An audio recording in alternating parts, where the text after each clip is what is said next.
एक बार एक कवि हुआ करता था। उसकी माली हालत इतनी खराब हुई कि घर में खाने के लाले पड़ गए। इसी कारण उसने महल में जाकर राजा से मदद मांगने का फैसला किया।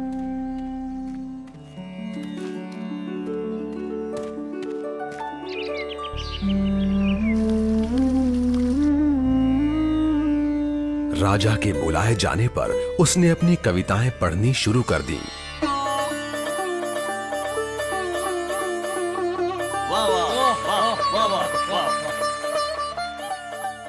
राजा बहुत प्रसन्न हुआ और उसने कवि से अपना इनाम मांगने के लिए कहा।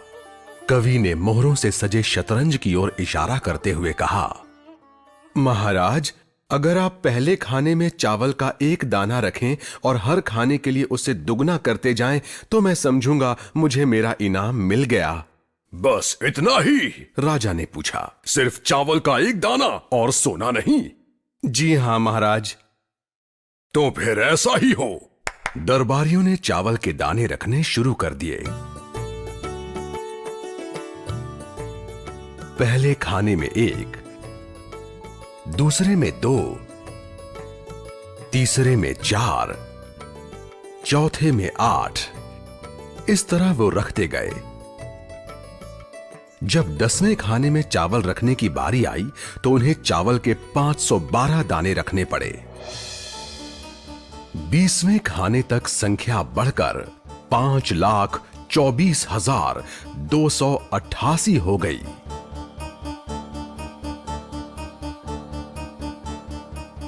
आधे हिस्से तक आते आते 32वें खाने में चावल के दानों की गिनती 214,74,83,648 हो गई। जल्द ही गिनती अरबों खरबों में बढ़ गई। आखिरकार अभागे राजा को अपना पूरा राजपाट उस चतुर कवि के हाथों सौंपना पड़ा। और इसकी शुरुआत चावल के सिर्फ एक दाने से हुई थी। कहानी की सीख, चक्रवृद्धि की ताकत को कम नहीं आंकना चाहिए। अगर आप हर महीने नियम पूर्वक एक छोटी रकम निवेश करते हैं, तब आपकी SIP आपके सेवानिवृत्त होने तक एक बड़ी राशि बन सकती है। Mutual fund investments are subject to market risks. Read all scheme-related documents carefully.